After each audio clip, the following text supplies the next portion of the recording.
start now, dear Dr. Meisa, please. Good evening. In his book, Comparative Literature, A Very Short Introduction, Ben Hutchinson states, from the dramas of antiquity to the novels of modernity, from Eastern epics to the Western classic, there is not a text in history that is truly self-sufficient. Knowledge itself is comparative, end quote.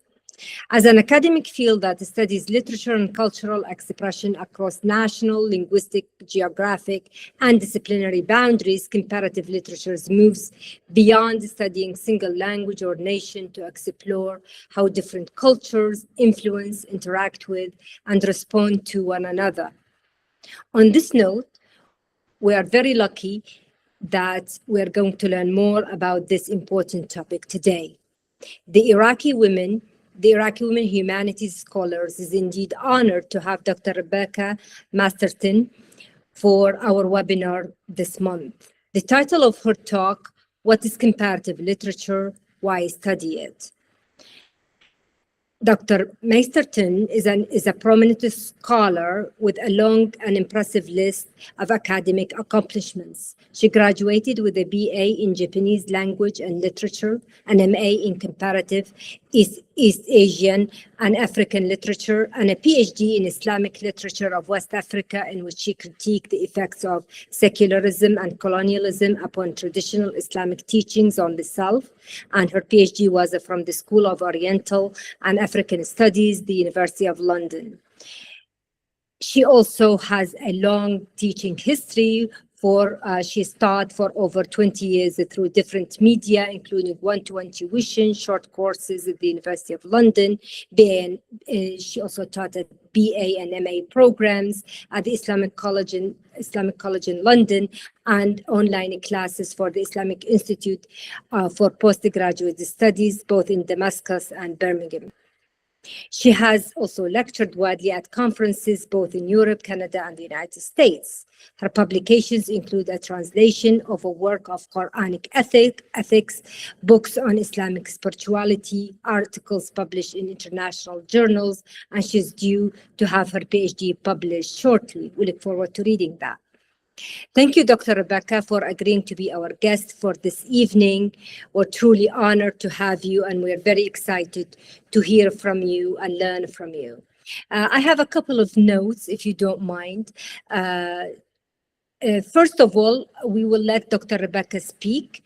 It's about 50 minutes. And then we're going to have the Q&A session.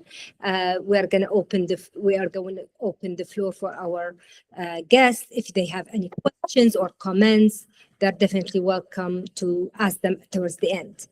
I have also another note. Unfortunately, Dr. Muna Al-Alwan, who is the head of our platform, she is sick and she is unable to speak. She is with us, but she is unable to speak. So we wish her all the best, and we're sorry that she is not able to participate, but she is with us for sure, and we wish her a speedy recovery. On that note, I think we are ready to start our webinar. Dr. Rebecca, again, thank you. And for our audience, thank you for being with us this evening. And I think I missed saying Eid Mubarak for all. The floor is all yours, and we're excited to hear you speak. Thank you.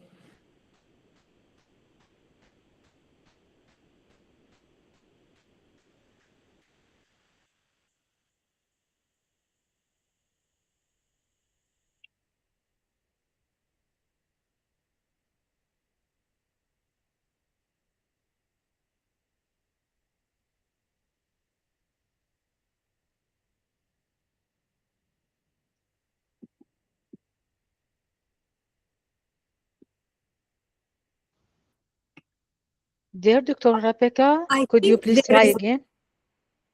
Yeah, I think that there is an issue with her mic. Yes, here she is. But okay. Yes. Now she's Can on. everybody? Okay. Can everyone hear me? Yes. Yes. Yes, we can hear you. Okay, great. Okay, so thank you very much for this invitation. It's very nice to meet everyone, and it's an honor to have been invited. And I will just say a few notes about comparative literature and also about my journey with comparative literature, in which I reflected upon why we need to study different literatures in a comparative way. What do we get out of studying literature from different angles and different perspectives? So since the age of 10, I have taken an interest in other cultures, and my special passion from the age of 10 was traditional Japanese culture. I went on to study Japanese language and literature at the School of Oriental and African Studies, University of London. I loved the beauty of Japanese design and also the code of ethics and behavior in Japanese society. I loved the seasonal poetry, and at the age of 11, I was given the diary of a famous court lady called Sei Shonagon, in which she writes poems expressing admiration for simple things. As an example, she writes, "Smoothly runs the river of Yoshino between Mount Imo and Mount Se. Yet, should those mountains crumble, the river too would vanish from our sight." Sei Shonagon was very particular about etiquettes. She writes, "An officer who thinks he is very fashionable in his open overrobe and who folds it thinly as a rat's tail before hanging it over the curtain of state, well, such a man is simply unfit for night patrol. Officers on duty should abstain from visiting the women's quarters. The same applies to the chamberlains of the 5th rank." So Sei Shonagon was always thinking about the etiquettes of behavior and of dress and what was appropriate in a court environment, an imperial environment. There is a whole aesthetics in Japanese culture that appreciates the simplicity of rustic life.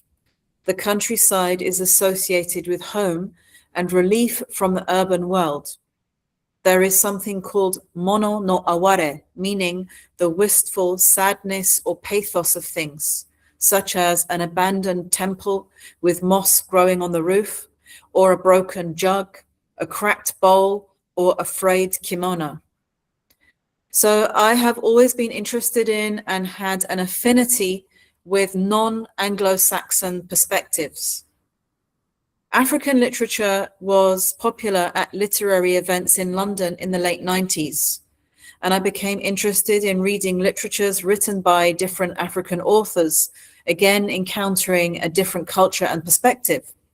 For my master's degree, I studied oral literature, i.e. literature that is not written down, but which is memorized and transmitted from one master to the next. Oral literature allows for creativity in the moment. The person telling the story is allowed to embellish it or to change the details.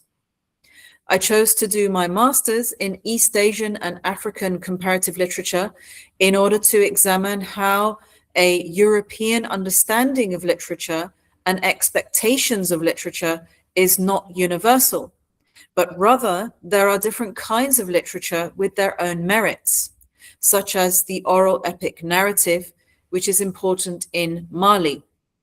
With the epic of the founder of the Empire of Mali, who was called Sunjata Keita, there is the idea that reciting the narrative releases a spiritual energy called nyama, and only people that are qualified can tell the narrative because they have the training to manage the spiritual energy that is released when this history is told. So differences between the Western idea of a narrative, which is that there is a beginning, a middle, and an end, are different in other cultures. For example, a Japanese narrative is different. A Japanese narrative does not have this conception of the beginning, middle, and end. Apart from the tale of Genji, written by the 11th century court lady Murasaki Shikibu, the novel in its modern form only started to develop in 19th century Japan with a novel by someone called Futabate Shimei called Ukigomo, or Floating Cloud. And this was written in the colloquial language following the influence of Russian literature. So before that, Japanese literature was mainly written by men, and it was written using Chinese characters only. The diaries that were written by court ladies were written in Japanese using Japanese letters, and they were more colloquial. So Japan has a rich literary history consisting of diaries, epic narratives, and different kinds of poems. As an example, we have in Japanese literary history, no drama, which you may have heard of, and you can find the performances of no on YouTube. No really means ability. And no drama started out as Buddhist drama with themes that are very similar to Islam, such as the how we should not have worldly clinging, how we should not have the desire for the world, and that if we want our soul to move on from this world happily, then we need to develop worldly detachment. I rewrote one play from the tradition of No as a short story, and I published that in my collection of short stories called Passing Through the Dream. Also in Japan, they had kabuki. Kabuki started to be developed around the 17th century, and it was set in an area of what was then Tokyo, called the Floating World. And this was really the world of the nightlife, where you have outcasts, entertainers. This is where you have the geisha, you have samurai who would go to relax in these quarters, but it was also a place of the arts. So you would have people who would learn theater, drama, they would learn the shamisen, the stringed instruments, they would learn to recite poetry. And kabuki was also about heartbreak, because it was about the life of female entertainers. They might wish to marry someone who might visit the quarters, and they wouldn't be able to marry them. So this would lead to a lot of heartbreak, and then this would lead to a lot of meaningful poetry. There would be a kind of wider metaphorical meaning in the kabuki plays. And again, you can find more about kabuki drama on YouTube.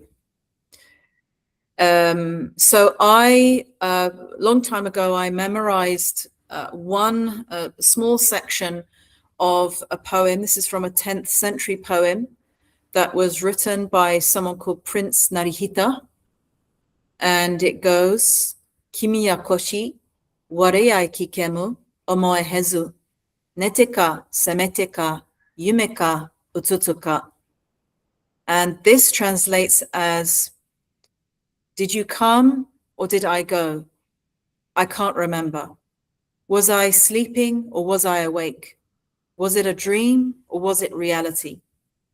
So this is about an encounter that a court lady has with Prince Narihita, and she is thinking about how life passes, the moments of life pass so quickly, and was this meeting a dream or was it reality?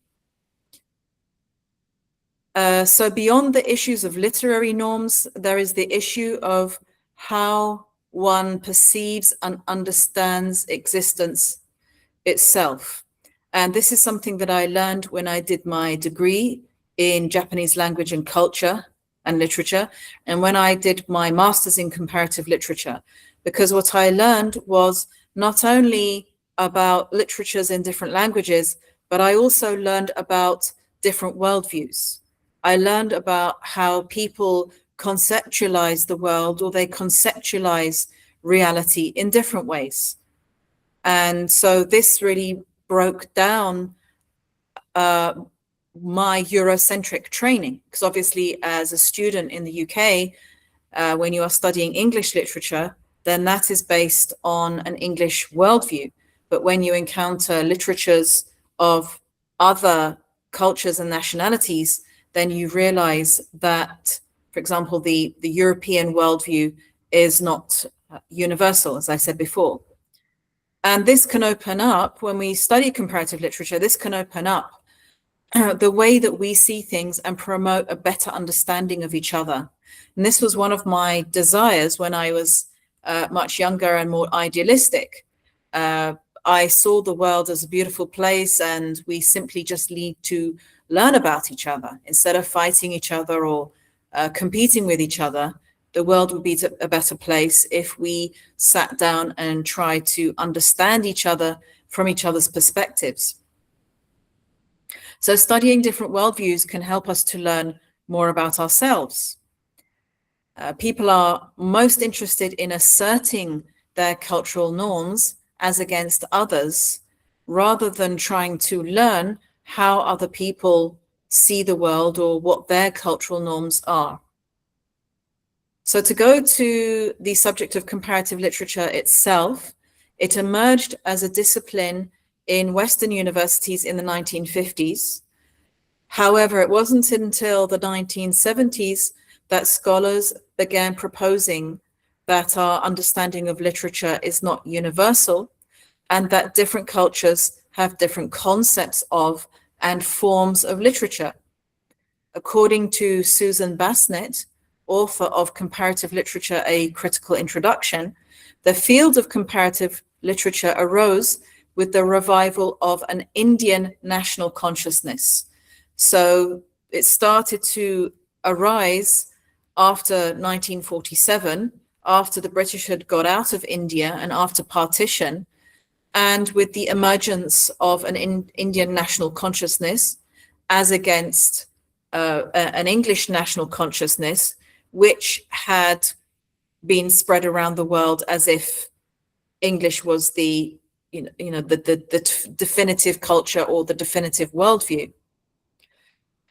Conventionally, in global literary studies, from a European perspective, Europe has been called the center, and outside of Europe has been called the margins.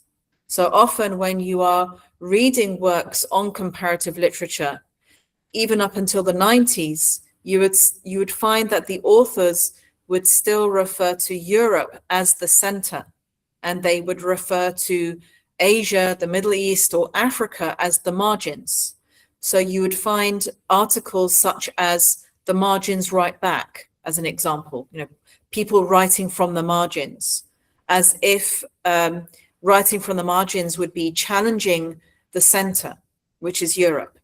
But the problem with this is that these authors of these articles of literature were still not really challenging this use of language. They were not challenging the use of the word center for Europe and the use of the word margin for outside Europe. And this is problematic. So left-leaning academics have still used these terms when speaking about how writers from outside of Europe are challenging Eurocentrism. So comparative literature has also challenged the very idea of what is the English language. Since English has been creatively integrated into other languages to produce something unique. And this is what I've been discovering in the last 6 months of being here in Iraq. I'm discovering new meanings for English words that have been integrated and adapted into Iraqi, but that have been given a new meaning. So this has been very interesting discovery for me. And again, with comparative literature, where you have people from different cultures who may have English even as their first language or their second language, they are writing literatures in those languages, it therefore challenges what is the idea of standard English. Is there only one legitimate English language that can be accepted in the English literary canon? Or can other forms of English produced in other countries also be considered as of equal value to native standard English. There is a well-known academic in the field of literature called Terry Eagleton. He is also a leftist, but he has written about the development of literary theory, and he's a very prominent academic. And he has argued that literature is an ideology. He talks about how the politics that lies behind the establishment of English literature as a field of study, including the texts that have been studied, that have been selected for the canon, is always behind the construction of English literature as a body of literature that has to be studied in other countries. So he is arguing that English literature is not value-free, it's not free of ideology, and it's not free of politics. And that to really understand what is going on with the teaching of English literature and the proliferation of English literature around the world, we need to understand what are the politics behind that, and what is the ideology that is behind that. So just to quote Bassnett, she says that Eagleton's explanation of the rise of English ties in with the aspirations of many of the early comparatists for a subject that would transcend cultural boundaries and unite the human race through the civilizing power of great literature. But just as English has itself entered a crisis, what, after all, is English literature today? Literature produced within the geographical boundaries of England or of the United Kingdom, or literatures written in English from all parts of the world? And where does the boundary line between literature on the one hand and popular or mass culture on the other hand lie? The old days when English means text from Beowulf to Virginia Woolf are long gone, and the question of what to include and exclude from an English syllabus is a very vexed one. So again, the canon of English literature was formulated by English universities, which mainly had male students up until about the 19th century. And the ideology behind the construction of the English literary canon was to inculcate a sense of pride in English culture. But nowadays, when you have so many people from different cultures and countries writing in English, then how do we define English literature today? We can see as an example with the Booker Prize that has been running for decades now often accepts writers from different cultures and backgrounds and nationalities who are writing in English, and they may not necessarily be writing in what we would consider as modern standard English. They are using the nuances of their own culture in the way that they are writing. Non-European literatures written in English used to be studied in departments of anthropology rather than being considered as literature in their own right. And I had this problem when I was writing my PhD, because my PhD is about Islamic or Islamically influenced literatures produced in West Africa, mainly Senegal and Mali. And the issue with this is that in the field of Islamic studies, Islam in Africa is not really taken seriously. So the field of Islamic studies usually focuses upon the Middle East. And so to try to get Islamic literature of West Africa taken seriously was very difficult, and therefore publishers of Islamic studies were not really interested in Islamic literature of West Africa. And in the field of African studies, they are also not ready to consider Islamic literature of West Africa or Islamically influenced literature of West Africa as literature. They consider literature that has been written in Africa as an anthropological specimen. And so my PhD was really cutting across these boundaries. It wasn't Islamic enough for the Islamic Studies department, and it wasn't African enough for the African Studies department. And this is why I have not managed to find a publisher for my PhD, and I am publishing it actually myself, which should be out in the next few months. Susan Bassnett also touches upon the term post-colonial, and she talks about how literatures that have been written in English or French, for example, or other European languages, but by non-European cultures, have arisen in the post-colonial era.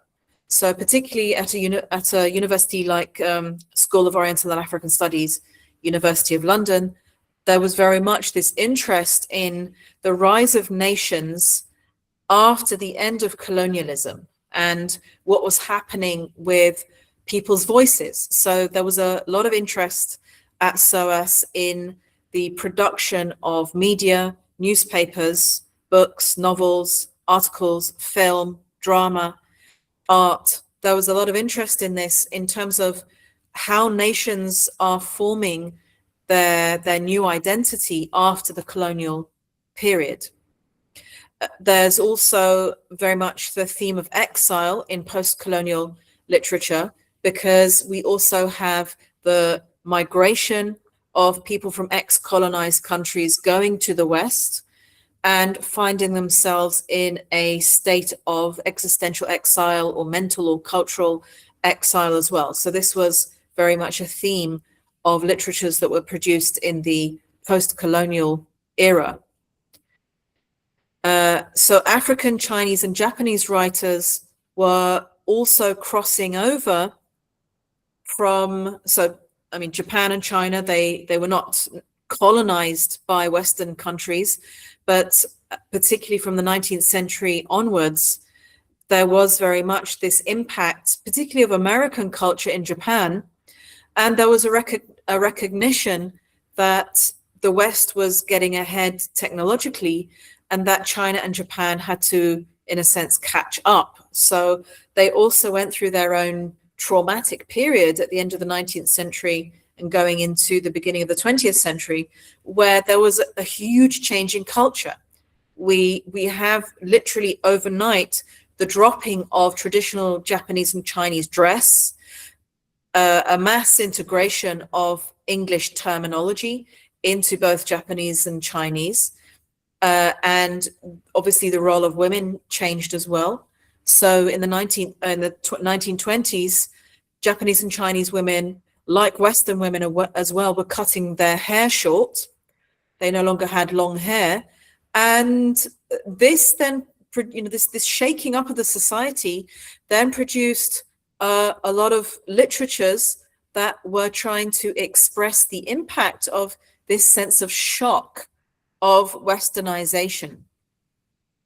So we have, with the theme of exile, as Susan Bassnett says, the questions of belonging and non-belonging. Where do we belong? And I think that is a big theme for today.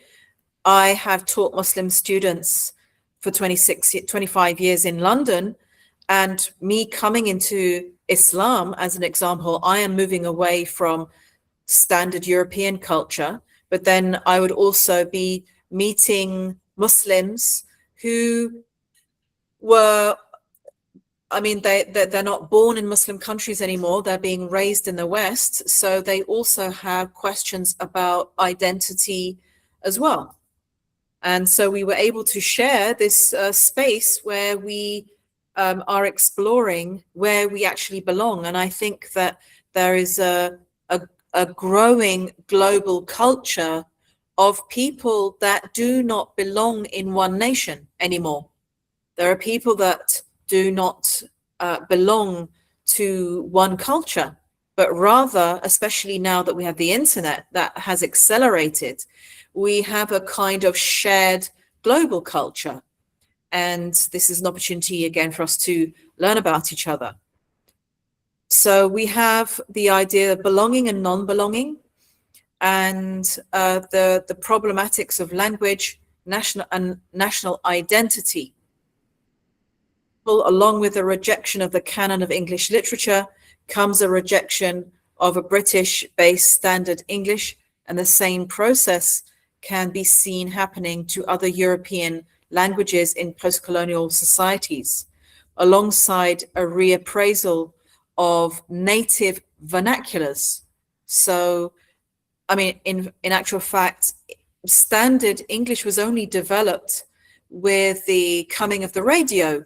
Before that, in England, there were many different dialects, but those dialects were not accepted in media. They weren't accepted in radio or television. Everyone had to speak in one way in the media. And there was almost like a kind of a shame, a sense of shame attached to your local vernacular language.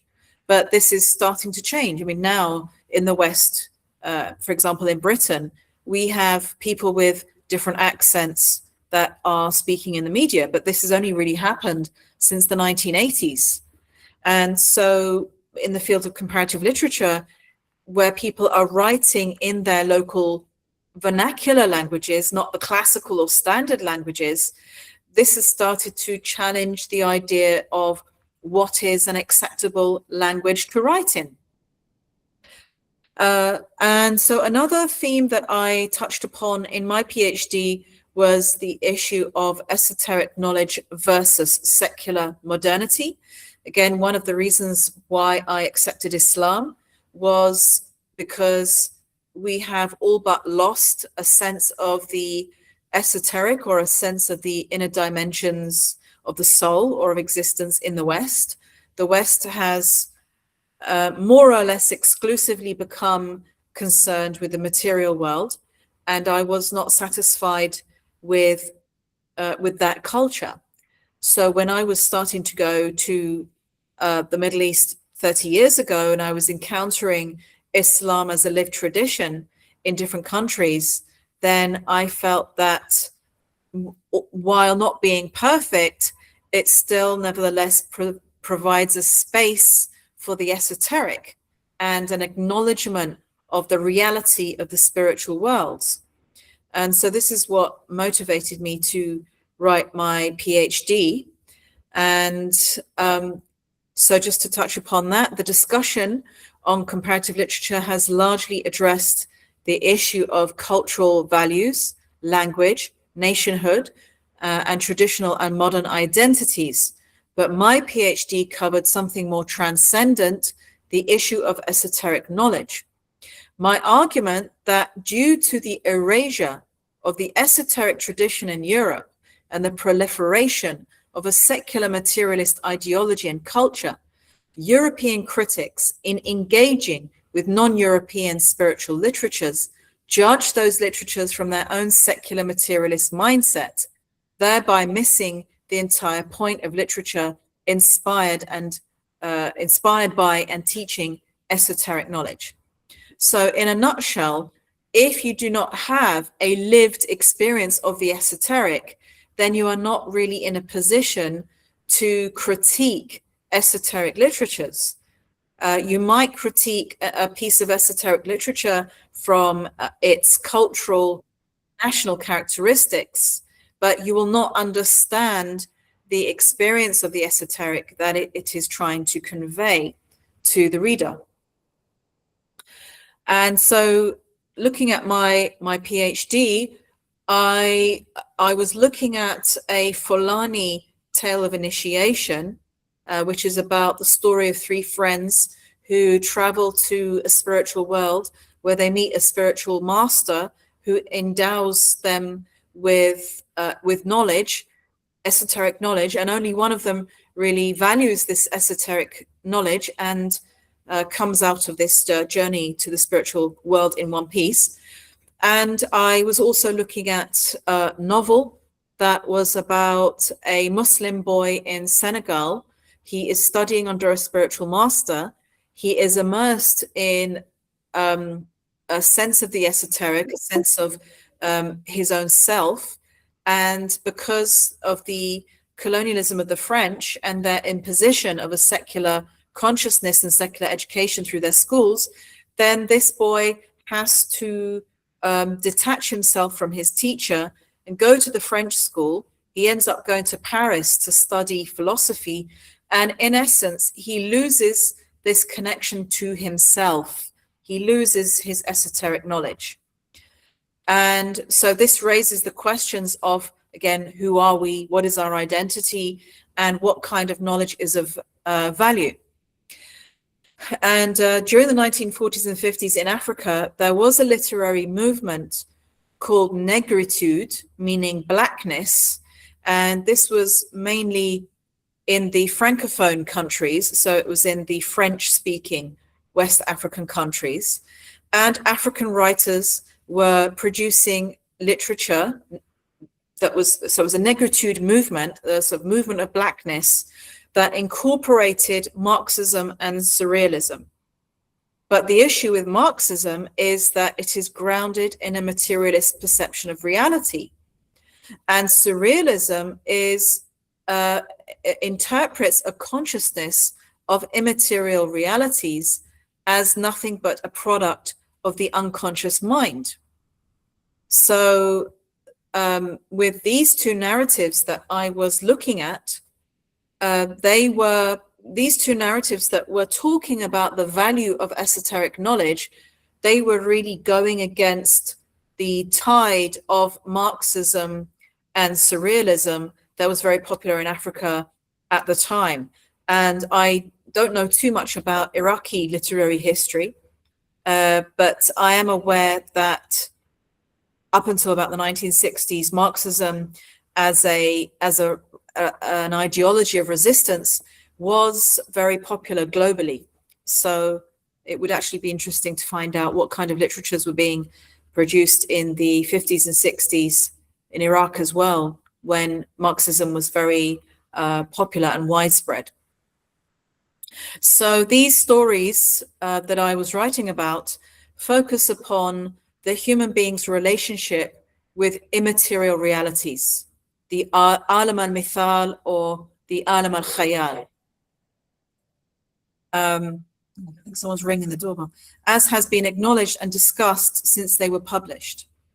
However, analyses have tended to be general, and while tracing the journey of initiation, they have not looked in detail into the Islamic epistemology which forms them. So my argument in my doctorate was that people that had written about these Islamic influenced narratives in Africa had not considered seriously the Islamic spiritual tradition, and therefore were missing the point of these narratives, which is that as a human being of fundamental importance is ilm al-nafs, it is ilm al-batin.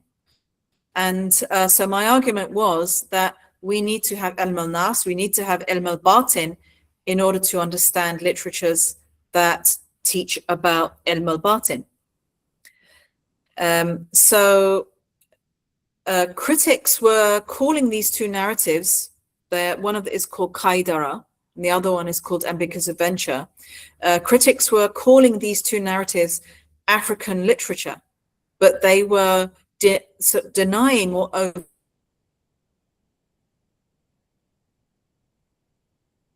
overlooking the Islamic milieu in which they're based. And incidentally, I felt the same about Frantz Fanon when I was reading Frantz Fanon's work, The Wretched of the Earth. And obviously that is about what was happening in Algeria. I realized that Fanon, again, because he is a Marxist, yes, he had sympathy for the French occupied Algerians. He had sympathy for them and supported their cause in terms of fighting against French colonialism. But the problem with Frantz Fanon was that he completely overlooked the Islamic components of Algerian society.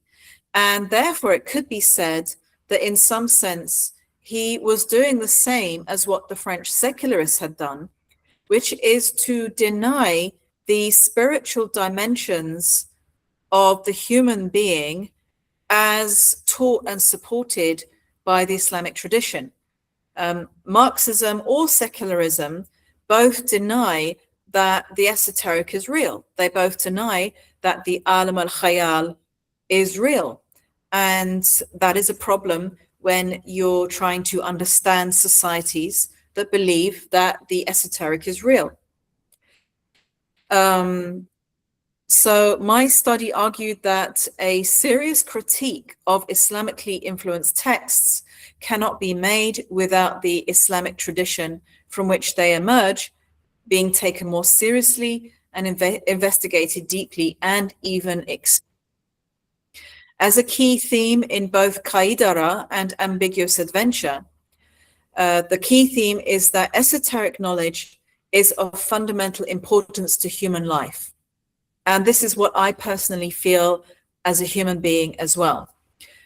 Owing to its subtle nature, however, the esoteric can easily be disregarded and is not easily acquired. And as part of my research, I also analyzed the meaning of the word esoteric. So if we want to ask what do I mean by esoteric knowledge, the dictionary defines it as inner, secret, mysterious, or taught to a select few. It stems from the Greek word esoterikos, which means belonging to an inner circle, or from the word esotero, which means inner, and eso, which means within. And then in the Arabic, the word esoteric can be given three possible meanings. Khas, meaning special, particular, specific, distinguishing, distinctive, exclusive, private, personal, or confidential. Sirri, meaning secret, private, confidential, classified, hidden, veiled, or mysterious. And khafi, meaning hidden, concealed, invisible, veiled, disguised, obscure, occult, mysterious, unknown, or secret. So esoteric knowledge is an inner knowledge that we have within ourselves, of our own selves, and it is also a knowledge of the inner dimensions of the existence in which we live. And so as part of the theme of my PhD, or part of my study, was the theme of ilm al-nafs. It was the study of self-knowledge, because at the heart of esoteric literature is this subject of how do we obtain knowledge of our own selves. And we can see that both of these texts that I studied were published in an increasingly secularized society, in which knowledge of immaterial reality, or knowledge of our own selves within ourselves, was relegated to the margins by a French education system that trained students to gain practical skills so that they might serve the colonial regime. And this was another theme that I addressed in my PhD, was that with the spread of the secular conception of existence and the development of a secular education system, which actually also systematically removed often the eldest sons from prominent families, put them in that education system so that essentially they would be brainwashed to serve the British, French, or German colonial machine. In effect, what this did was to forever sever the connection between these young men, because it was mainly men, the eldest boys in different prominent families. It severed their connection from themselves and from their own communities, and from also their own initiatory spiritual lineage. So the social structures which enable the teaching of such knowledge to take a central role in a student's life were undermined and put under tremendous pressure by France's political interests. Ambiguous Adventure in particular conveys the dislocating effects of a secular social consciousness upon a boy whose entire life has been founded upon and rooted in a deep connection to an immaterial reality. And again, when we are talking about the word secular, that word itself changed in meaning over time. In the beginning, or we can say probably up to the 19th century, the word secular included the idea of morals and ethics. But eventually, when we start to refer to the word secular by the early 20th century, the later 20th century, 1974, the Encyclopedia Britannica excludes any reference to religion or ethics in its definition of what is secular. So secularism, or what is secular, gradually becomes more and more atheist. It progressively excludes any acceptance of the esoteric or of the spiritual. And so we see in one of these, the novels or the texts that I studied, how the protagonist gradually becomes detached from himself as he engages in the French education system. I was also going to touch upon Japanese short story that was written in the early 20th century, but I won't have time to go into it in detail. But also Japanese writers were also grappling with this proliferation of the secular consciousness that came along with Westernization. And so the protagonist of this story, the story is called One Day in Spring. The writer is Izumi Kyoka. And in this story, the protagonist has left the city. So back then, the city represented secularism and the loss of tradition. And he goes to the countryside. And in Japan, the countryside symbolized tradition and a connection to the self. But while he's on this journey into the countryside, he encounters a lot of kind of surreal visions. And this journey into the countryside becomes a journey into himself as well. And so maybe I will wrap up here because I have almost reached 50 minutes.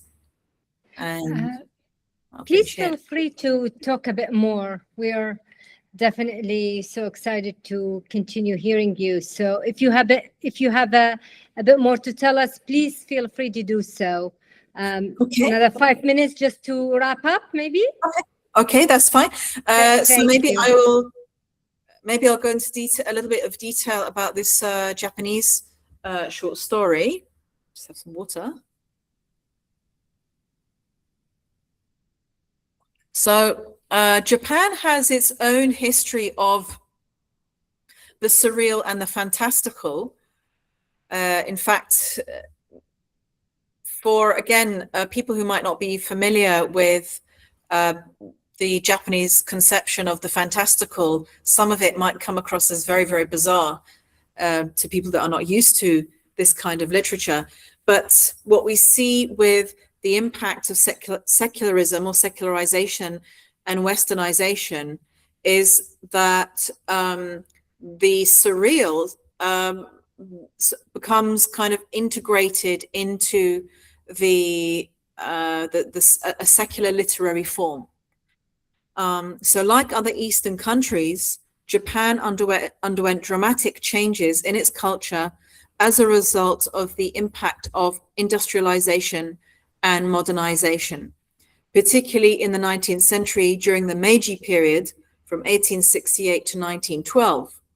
Such changes also affected its literature, which was no longer predominantly composed in Chinese by and for the upper classes.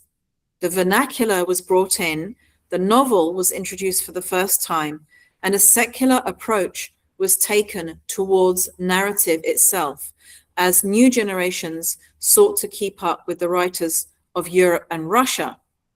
However, there was also a decided response to this trend, and the Gothic work of Izumi Kyoka represents that. So Izumi Kyoka's work was a return to old classical Japan, the countryside, and the presence of the spiritual world. So Izumi Kyoka was born in 1873 and he died in 1939. And this was a time when modernism had developed as a literary movement. There was a questioning about language as a means of being able to convey reality. And crucially, this depended upon how one defined reality.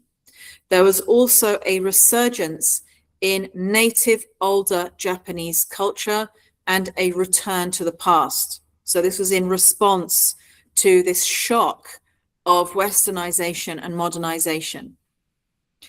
There was the idea of the countryside as the embodiment of tradition, yet also being old-fashioned. The countryside represented the mystery of old Japan. With the growth of Tokyo, various lifestyles became possible.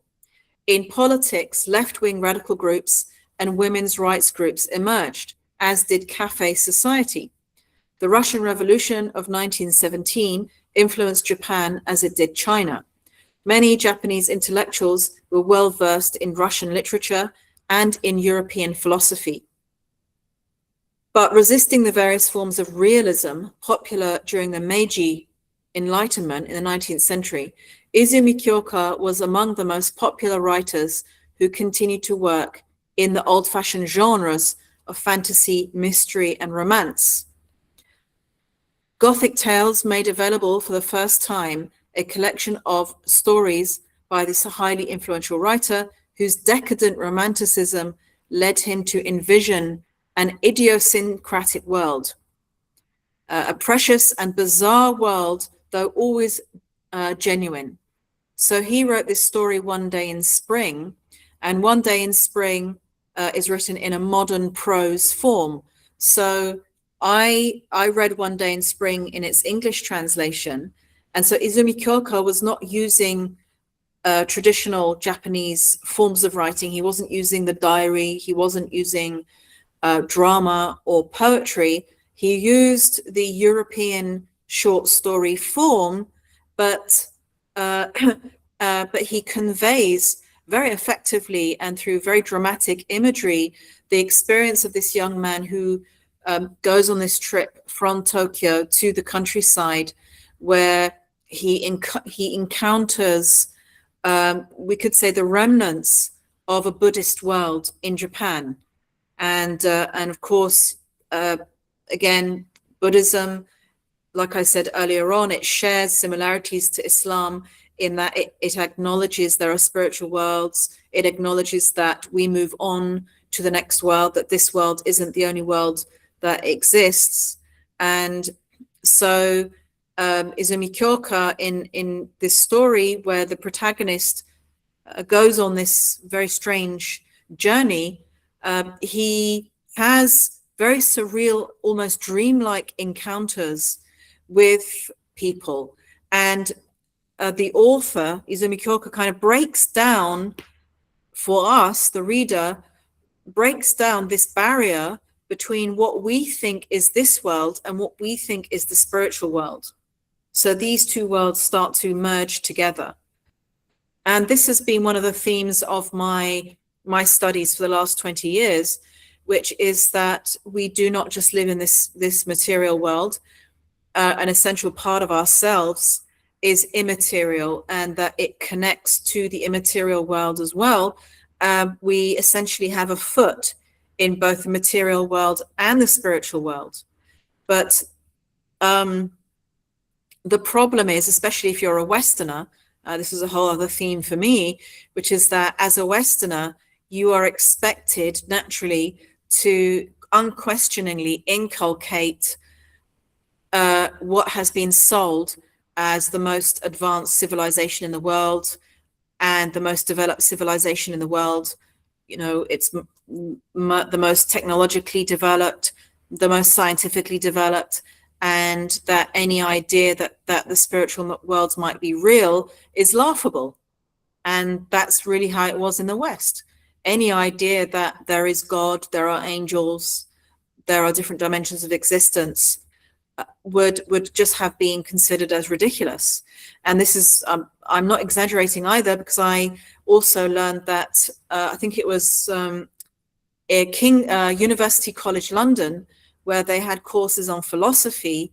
If you went into one of those courses to study philosophy and you intended to argue that the metaphysical worlds are real, you would not really even be accepted on that course. You would just be laughed at. And I had the same experience at SOAS when I was engaging in seminars with my fellow researchers. That's actually where I met my colleague, Dr. Francisco Lewis. We were in the same philosophy classes, both kind of arguing for a similar thing, which is that the spiritual worlds are real, and that an essential component of human existence is the experience of the spiritual. But in the West, if you want to argue for that, then essentially you will be considered as not qualified to teach. You'll be considered as not qualified even really to complete your PhD. So I had to take a step back when I was arguing for the reality of the experience of the spiritual. I eventually had to give up and just accept that.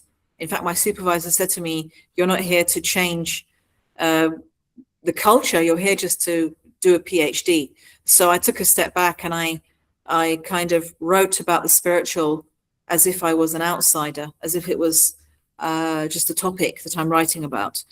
And even then, my supervisor said, it could be argued that your PhD is too biased. In arguing for the reality of ilm al-batin, I could be considered as too biased. But until up to now, I have not managed to find a niche for this PhD, because that is what I'm arguing in my doctorate, that literatures that have been produced out of spiritual experiences, such as even the works of the Muslim mystics, such as Shihabuddin Suhrawardi, as an example, who wrote visionary treatises. If you want to argue for the reality of the visionary experience that has produced these literatures, then you will essentially be disqualified. You'll be considered as not qualified to teach and not qualified to get your PhD. So I think I got my PhD. I just got it, alhamdulillah, but it essentially went up against the grain of how one should write one's PhD in a Western university. Yeah, so maybe we can finish on that note. I think this has been an amazing, enriching talk, one of the best that I've ever heard in a while. I would like to thank you personally, and on the behalf of our platform, I would like to thank you again. You gave us a lot to think about, but first of all, I would like to say that you also provided a deep, comprehensive, and also multi-dimensional perspective, or I should say perspectives, to understand comparative literature and all that surrounds it, because it is not studied in vacuum. And that's the beauty of literature, that it extends beyond the text. It goes to philosophy, it goes to geography, it goes to memory, it goes to psychology, and many other fields. And in this way, I think, this gives us a lot of knowledge and a lot of depth in order to understand the world. So thank you again. Also, I would like to give the floor to our audience if they have questions, but I just have one quick story, maybe just a note, not a story. I studied in the University I did my PhD at the University of Manchester in the UK. I went in 2007. I was very surprised to see how they defined literature at the time. Very different from the way that I was taught, in a way. Manchester is very left-leaning. I studied under Eagleton for a year. Oh, he was at the University of Manchester, yes. Oh, great. And it was in the midst of his argument with Martin Amis. I was also in Martin Amis's class. He taught us novel along with another professor of literature. So I studied under Eagleton for a year. I learned a lot. It was a very challenging course. It was about modernism and postmodernism, but his focus on ideology cannot be understated, and it informs all of his writings. Right. And I'm grateful for this course that I attended, but it was not an easy one, and I had a lot of issues with his. I did not always agree with him, though he provided depth and it provided a lot of arguments, and as you have just also mentioned. So once again, I don't want to be greedy and take all the time to say many things. I have a lot of questions, a lot of notes in my notebook, but I will give the time and space for our audience if they have any questions or feedback or comments. Please feel free. If you just click on the hand, if you can raise your hands. I can see some hands raised. I need my glasses. I'm sorry. Yeah. Just to see. And then I can. I have Dr. Hana El-Bayati just in front of me. So if you go ahead and unmute yourself. She can unmute her. Yes. Please go ahead. Good evening, ladies and gentlemen. I'm Dr. Hana Al-Bayati, specialist in English comparative literature, English and Arabic comparative literature. Got my PhD from Glasgow University in 1989. So since then, I'm very much engaged in working in comparative literature. I published a lot of essays, research papers in both Arabic and English language.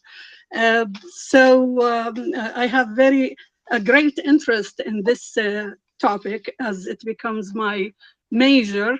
And unfortunately, I didn't find a lot of encouragement in my academic environment because I was attacked a lot. I heard a lot of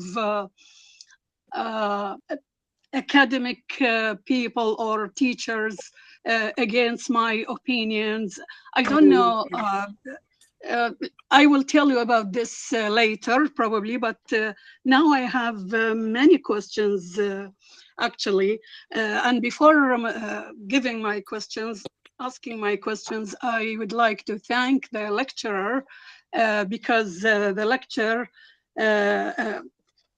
is very, very important. We need this kind of or these kinds of lectures in the future because we want to let ignorant people about comparative literature to know the definition of comparative literature in the past and nowadays in the digital age, because I find comparative literature is quite different from the old times and this particular time, the time of technology.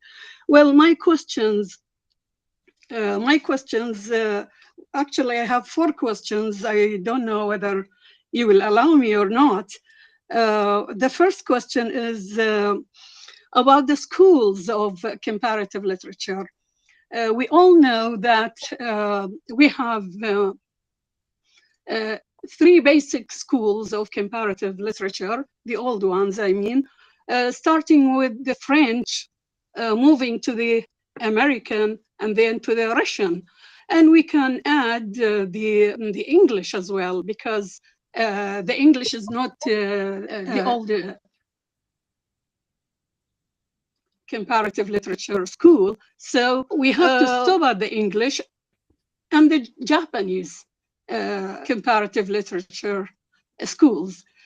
Where do you put the Japanese comparative literature school? This is the first question. My second question, do you believe in originality in literature?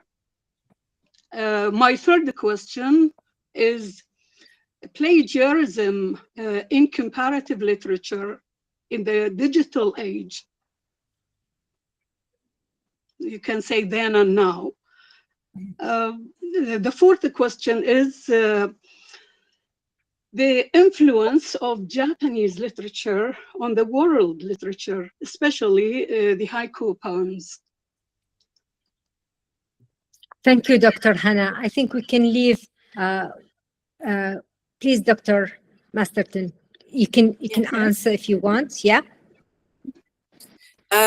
So I actually wanted to ask what you meant by where do I see the Japanese school of comparative literature in comparison to the other ones? Well, we know the French school focuses on the historical relations between the two literatures, strictly two languages, language A and language B, literature A and literature B. So there must be a historical relationship between the two, so that you can work in comparative literature in proper methodology. About the American as a race of races, they believe in comparative works even within the same language. They are not as strict as the French. We have also the Russian characterized by deeply historical, anthropological, and scientific approaches. Each school has its own trend or tendency or methodology towards working in the field of comparative literature. Now, how about the Japanese school? Do you believe it is totally independent? Probably it takes from the American or the French or the Russian. The English school of comparative literature tries to reconcile between the American and the French. It takes from both methodologies. So what is about Japanese school of comparative literature? I don't actually know about the school itself, because when I was studying comparative literature, it was still from a kind of with Europe as the center, so to speak. So a lot of the questions were about self and other, Europe being the self and outside of Europe being the other. So the center and the margin, you mean? Yeah, and the margin. I believe, though I'm not very aware of the Japanese literature, apart from studying haiku poetry, which is so prevailing in the Arab world, and if not the world literature. But I don't know how they think about the central or the center and the margins. I would expect they focus on the margins more than the center. What I've noticed about there's a difference between what, for example, Western people think Japanese literature is and what Japanese people think Japanese literature is. Because obviously most Western people are going to be reading it in translation. So if you are a Japanese writer who just happens to have got your work translated into a Western language, then you're going to be known in the West. That's what Yukio Mishima did. he made sure that he got his work translated into English, and so he became a very popular writer in the West.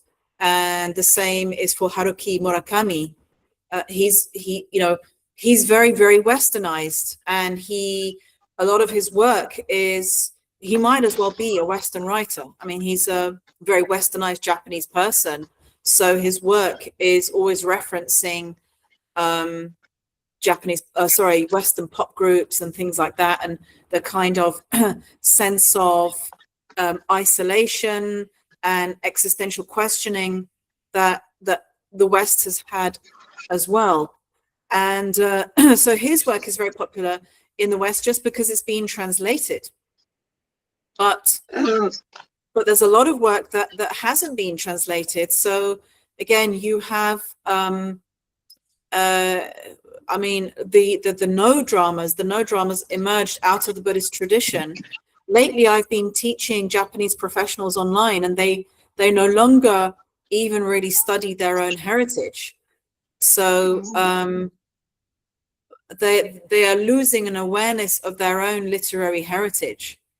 And I think perhaps unconsciously now, if they are going to be looking at Japanese literature in relation to the rest of the world, they may just be reading westernized modern Japanese writers who will be writing about the westernized Japanese experience, and they won't be comparing that to the mindset, the pre-modern Japanese mindset.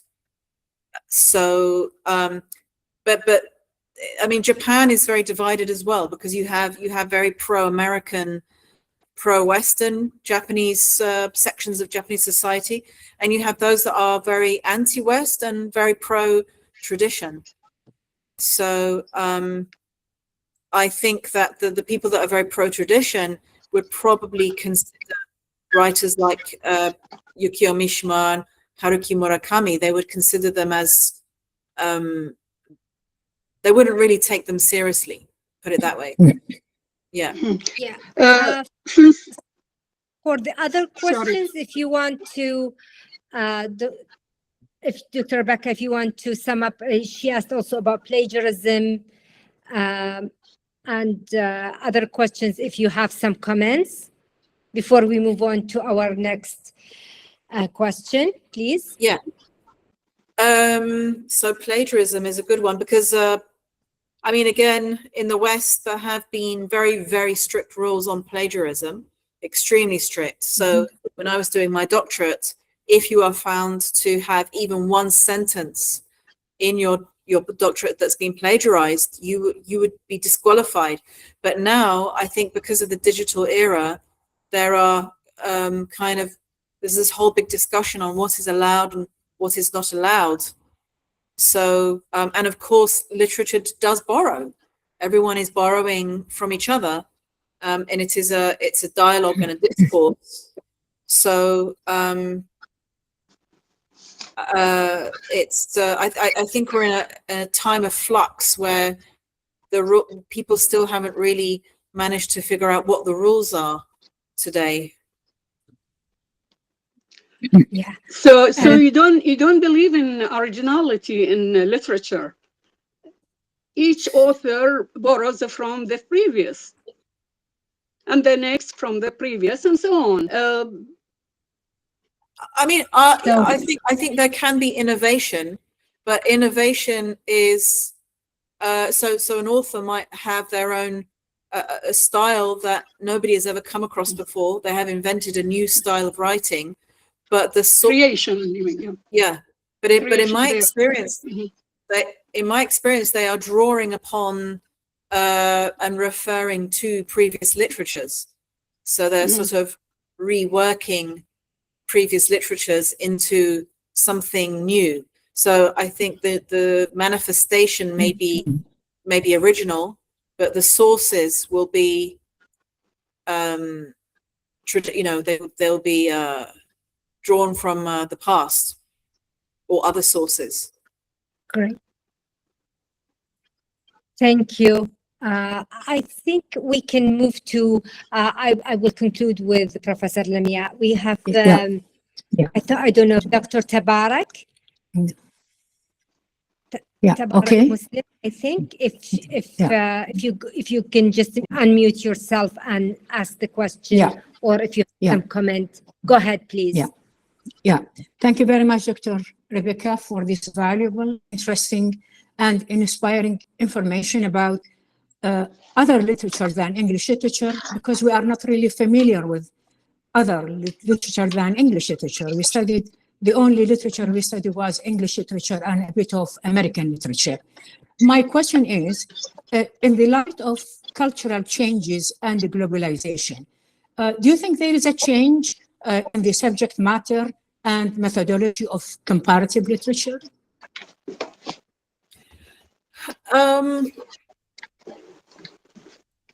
I mean, I think that we are moving perhaps beyond, when we've now moved beyond this idea of tradition and modernity, for example. I mean, that was getting old even when I was writing 20 years ago. So tradition and modernity were very big questions up until the 90s and the 2000s. But that has been questioned and broken down and even said to be really not a relevant theme anymore. And also moving into a kind of, the postmodern era where we are moving beyond leftist Marxist views of the world and of different cultures. So we are moving beyond the colonial and post-colonial interest. I think even as I've heard, the term post-colonial is now outdated as well. But I don't know. I don't know anyone who may be currently addressing this idea that we are entering into a time where there is this kind of international global culture. Because I mean, again, I've been teaching Japanese professionals last year. I started last year after a long time away from being engaged with Japanese culture, and I was struck by how different the thinking of the next generation is from the previous generation. But how that reflects comparative literature, I don't know if that's really been addressed, whether comparative literature has caught up with the changes that we are living in. Thank you very much. Thank you. Thank you. I think I've seen Dr. Hadil Abdelhamid has raised her hand. I will give you a minute. Yes. If you're gonna go ahead, and then we'll end with Dr. or Ms. Tabarak. Go ahead, Dr. Hadil. If you have a question or some comments. Yes. Welcome. Thank you so much. Thank you so much, Dr. Masterton, for interesting lecture, and thank you, Maysa, for moderating the session. I'm really interested in. Just a comment. It might not be a question, as the current discussion about decentralizing the Eurocentric approach in studying comparative literature definitely is really timely and urgent today. So it's not like a secondary issue. And I believe that decolonizing scholarship about world literature, including comparative literature, becomes a popular step among scholars of comparative literature through engaging with non-Western scholarship. So I was a bit questioning, referencing Susan Basnett throughout your presentation. I felt like it's as if it's recycling or reinforcing the Eurocentrality of comparative literature, and that actually brought to my mind the emerging modern Arabic, an emerging class of modern Arabic comparative literature scholars like Sabri Hafid, Tariq Al-Arif. He was my supervisor. Sabri Hafid was my supervisor. I thought you would just include his scholarship in your presentation. Tariq Al-Arif, and also female scholars like Faryal Al-Ghazul from Iraq, Radwa Ashur from Egypt. They have been offering decolonial understanding of comparative literature that is based on the epistemologies of the region, like in not only producing knowledge, but also producing non-Western forms of narrative and literature, as you just mentioned earlier in the presentation about the Japanese literature. So just a comment. Yeah, thank you so much. Yeah, thank you.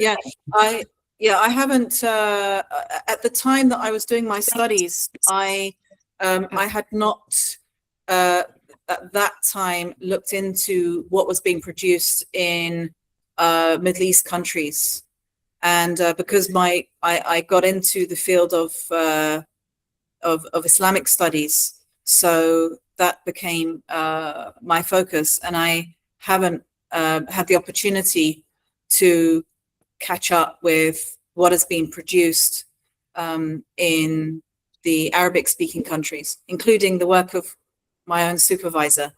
I remember he moved from SOAS over to Qatar, I believe, and I lost touch with him. Yeah, one last thing is that I remember you mentioned you're struggling in publishing, in the process of publishing your PhD, and I think Edinburgh University Press has been offering this series of publications in studies in Islamic. Yeah, so I just copy pasted the link. It might be of interest to you. Yeah, it's all right. Yeah, thank you so much. Thank you, very Dr. much. Hadil. I think decentralizing the scholarship is an important topic that we are looking at using a more of a diverse and also multicultural, multinational, multi-dimensional perspectives to understanding literature. It's of utmost importance, especially in today's world. I have one more question, Tabarak.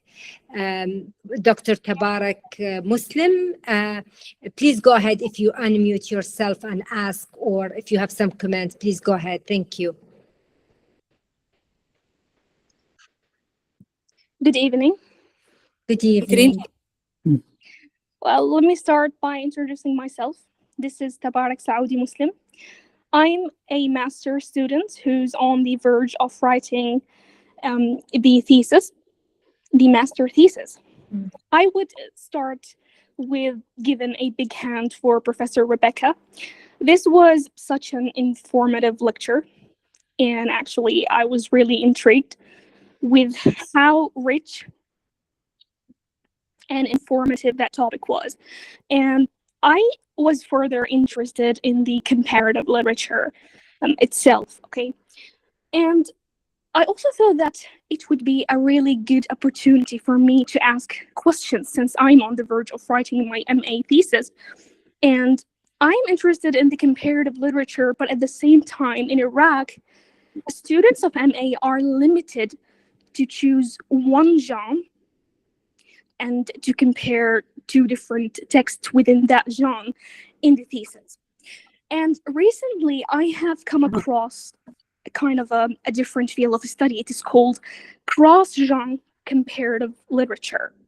Yeah, and it's supposed to be telling something about choosing two genres together, like poetry and drama, and to make like a formalist approach where you can compare the features of each genre all together in one thesis.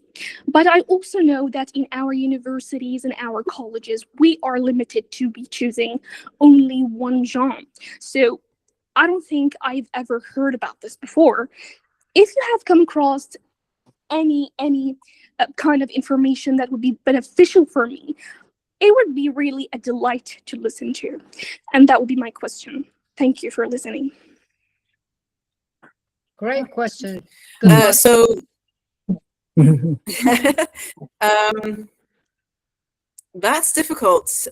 So you're saying, you're asking for a suggestion on what to study within one genre. So it would be what genre and then what to study within that genre.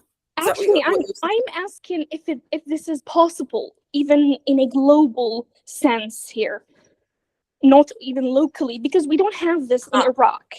So is it applicable in for example, Western aspects of the literary field?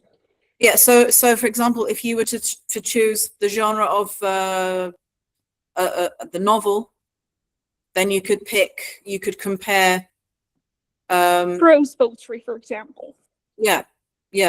Or verse drama along with poetry. Yeah. I mean, I guess I've unconsciously compared across different genres because what I have looked at often is themes. So when you see themes being reinforced, for example, when I was looking at the theme of the journey of the soul in a Fulani narrative, it's an oral narrative that was written down, plus the journey of the soul in this novel, Ambiguous Adventure, I was also referencing the journey of the soul narratives by Sohrawardi as an example. Well, I believe given reference is different than choosing comparative genre. It is called cross-genre comparative literature. Yeah. So I believe it could be illegal because I haven't heard about this before or have seen like a thesis that has been published that did this before. You see, as young students, we have what you can call it youth ambition. Yeah. And we're looking for novelty, for innovation, creativity in a sense. So I think combining two genres together in an analysis would be something innovative, original. Yeah. Or, I mean, I think that there is enough scope today where you can, even if you have to do a comparison within one genre, there are so many different approaches that different writers take. So you could, for example, I mean, again, in comparative literature, there's been this discussion on what is an epic. Yes. And, the epic was considered as being a product of a genius product of Europe. Yes, and then it is a cross-genre, actually. Yeah. And there was the question of does Africa produce epics? And, colonialists were saying that Africa is backward or behind because they don't produce epics, but there are epics in Africa. There's a book it's been written called The Epic in Africa in response to this. So I think it's interesting when you look at you take one genre but from two different cultures, because the writers from those different cultures are going to be drawing upon their own traditions. Like even the novel, like I was saying, in Japan, there is not the expectation for the same structure of the novel like we have, beginning, middle, and end. In Japan, there isn't. The Japanese novel is much more impressionistic, so it will be a series of impressionistic scenes, and you might get to the end of that novel and be disappointed because you're saying, well, where's the ending? And you might say, well, what was that about? Because they haven't been raised with this this structure in the mind, and so but technically it could still be called a novel. So you could do it that way, where, okay, I'm going to do the genre of the novel, but I'm going to take a novel from this culture, I'm going to take a novel from that culture, and I'm going to see whether how these writers address the concept of the novel, for example. Yes, there is also what's so-called hybrid genre. I don't know if you have come across this term before, that you can't define whether it's like the epic, for example. Sometimes it's narrative, as if it's a prose, and at the same time it's poetry. That's why it is called hybrid. And I think this could also be categorized as a cross-genre comparative literature. And I only asked because I wanted to know if I'm going to be in trouble choosing this, since it's probably something original. May I say something? Yeah, I wouldn't know because I don't know how strict Yes. people are in Iraq. Yes, I don't know. please. Yeah. If I may say something here, I think there are many unwritten rules in our academia. Yes. So my advice to Tabarak is to please check with your supervisor. We don't want you to get in trouble, as you put it. So I think creativity and novelty are great, but you also need to check these quote unquote unwritten rules. Exactly. So, that's why I'm asking. Yeah. It's such a huge step. It is definitely the way I saw it when I studied abroad. It's definitely more flexible than it is the case here. Very flexible and also multidisciplinary and open than the way we do it here. So you need to be careful. And at the end of the day, you're doing your masters here. But good luck, and you're on the right track, it seems. So very best. Thank you very much. Yeah. I appreciate it. I have one more question, if you are okay with that, Dr. Masterton. Dr. Sana Lazim, please go ahead. She's an older friend of mine and one of our members. So please go ahead. Thank you. Thanks, Maisa. Assalamu alaikum, everybody, and Eid Mubarak.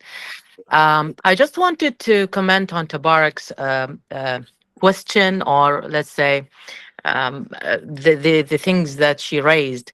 I think there is a sort of logical reason why we do not prefer our students to go and just make a sort of comparison between poetry and novel, or poetry and drama, for instance.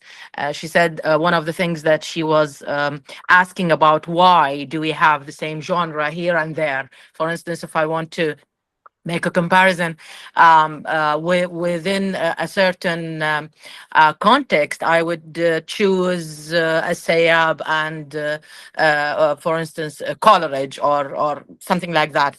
Poetry and poetry, not poetry and a drama. Well, the thing that I wanted to say is that each genre has its own rules and restrictions. Within poetry, the word counts.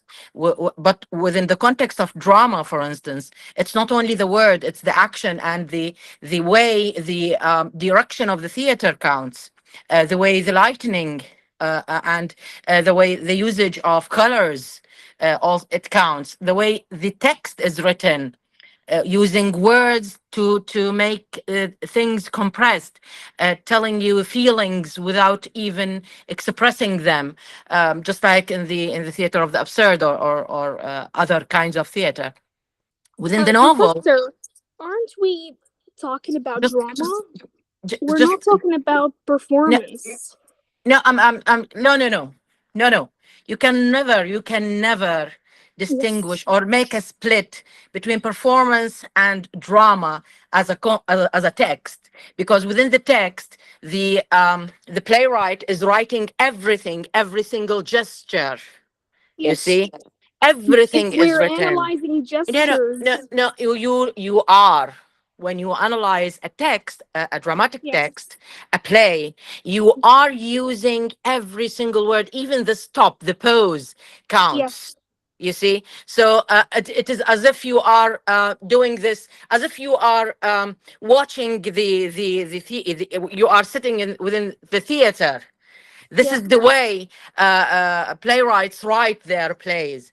But when you go to the novel, you are more indulged within feelings. The inner feeling of a human being, a character, is written from inside to the outside. You cannot only seek the outer image of a character, but everything that surrounds him, or her, counts. Now here is the difference.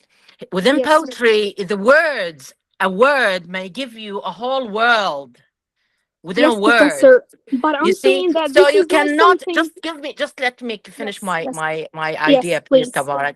So please. you can never judge a poet Yes. and compare him to a dramatist, you see, especially if that poet did not even write drama. You see, so the language here different. Yeah, the usage of words is different.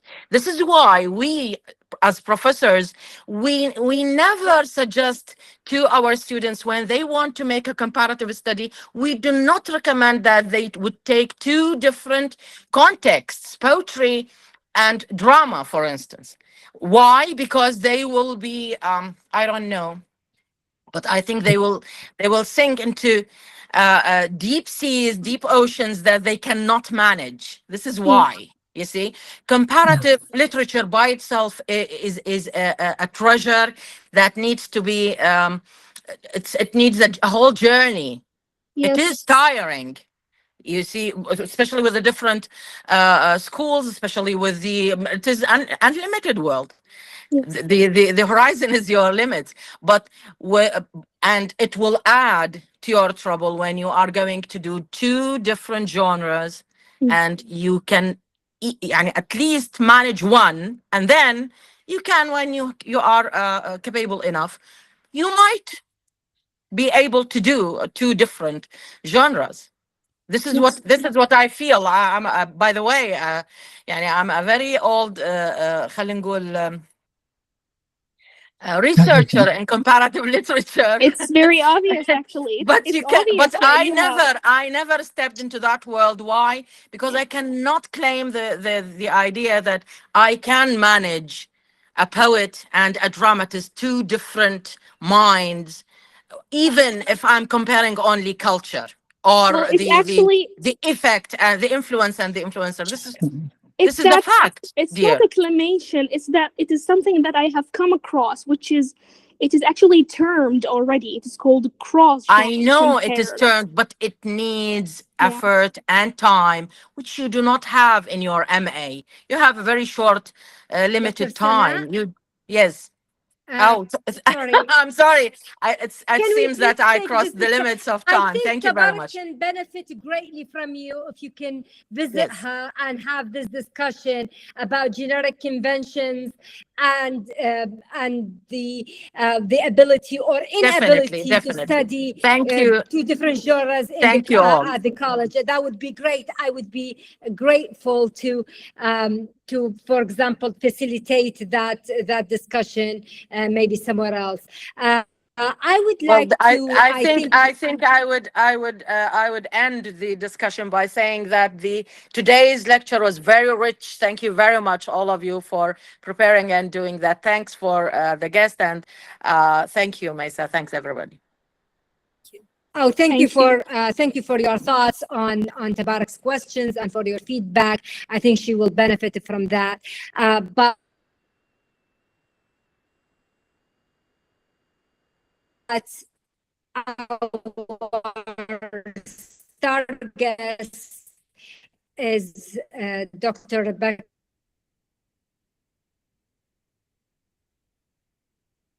Today are better for it today. We have new ideas and new questions. More importantly, I personally have new questions about intertextuality, cultural memory, and other even cultural trauma and other perspectives that I am personally interested in.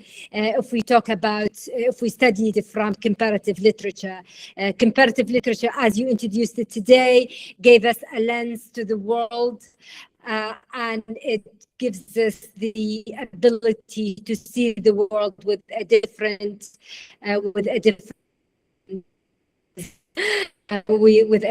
way or ways. And thank you again for your patience and for your talk, for taking all these questions and the feedback.